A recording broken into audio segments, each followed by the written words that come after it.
বানাইছি ডবগা টাউন সুতারগাঁও ঈদগাহ। এটা আমরা আরটিআই মারি পাইছিলাম এমএলএ সাহেবে 10 লাখ টাকার একটা স্কিম দিচ্ছেন সুতারগাঁও ঈদগাহ। তার 10 লাখ টাকার 10 লাখ টাকা উঠে গেছে। আর ও তার বোর্ড 21-22 স্কিম 10 লাখ টাকার স্কিম দিচ্ছেন তাই। ঠিক আছে, টাউন 5 নম্বর ওয়ার্ডর সুতারগাঁও ঈদগাহ একটা বড় জমায়েত আধা ডবগা টাউন মিলিয়া ঈদগাহ। ওই জায়গায় এমএলএ সাহেবে 10 লাখ টাকা দিছিলাম।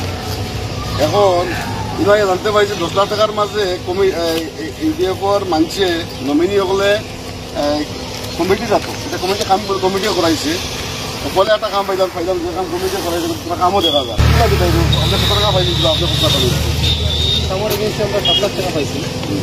আর আমরা কিছু আমরা কালেকশনও আছে লোকের কালেকশন, আমরা 7 লাখের উপরে কাম হয়েছিল।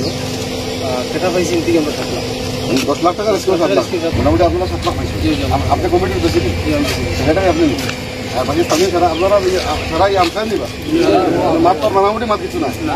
এখন আমি আজ ধারাবাহিক কদিন গিয়া মসজিদ মাদ্রাসা গুরুস্থান ঈদগাহ হঠাৎ গিয়া সাবর আমার উপরে সজ্ঞান দাঁড়িয়ে দাঁড়িয়ে ধরিয়া দুর্বাই টাউনও গাঁও বলে তো হরিয়া আইসেন তখন আমার সুযোগ নাই।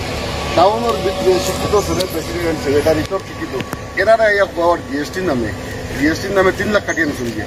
হোয়ারাইজ আমরা আরটিআই মারিয়া ডিসি অফিসত গিয়া আমরা খবর লইছি এমএলএ ফাউন্ডর যে টেকা এমএলএ ফাউন্ডর টেকার মাত্র 2% কাটে 2% কাটে মানে অর্থাৎ ফরেস্ট রয়্যালটির নামে 2% কাটে। অর্থাৎ যদি আপনারা 10 লাখ টাকা আছে 10 লাখ টাকার মাঝে মাত্র আপনার 20,000 টাকা মানে সরকারিভাবে কাটা হয়, বাকি টাকা অনুষ্ঠানে পাইছে। বড় দুর্ভাগ্যের কথা এই টাকা 10 লাখের মাঝে আপনারা 7 লাখ পাইছেন। যাই হোক যে আপনারা খাইছো 3 লাখ টাকা আমি দাবি রাখবো কম সময়ের ভিতরে 3 লাখ টাকা দেখা আনাইলে আমি আপনারা কমিটিতে আজকে আলোচনা করে আপনারা টাউনের কমিটিতে আপনারা 7 লাখ টাকা পাইছো বলিয়া 10 লাখের মাঝে আপনারা কেস করতা আর এটার লাগে যতক্ষণ ব্যবস্থা নেওয়া লাগে না বলবো আমরা হামসায়ার আমরা অঞ্চলের টাকা আমরা ঈদগাহ খান যুদ্ধ করবার বাকি আছে। আর এরকম দোকানদারি এইরকম মিথ্যাচারী আজকে কৌমর অনুষ্ঠানকে লইয়া করাটা কোনো বৈধ নাই।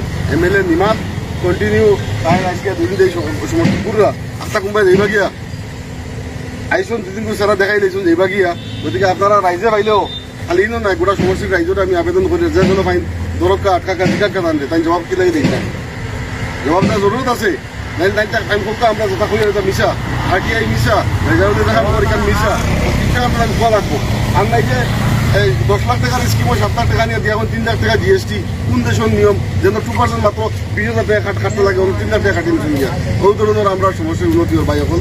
গতিকে এটা রাইজে এটা বিবেচনা করবা। আর আমি কমিটির ওটা অনুরোধ রাখবো আপনারা যখন 2 দিন বার চাই যদি 2 দিনের ভিতর ধরা যোগাযোগ করে পয়সা দেন না আপনারা আসবেন। ঠিক আছে না? ঠিক আছে। আর বাপকে আল্লাহর উপরে কিনা করবাই মারিয়া খাইটা।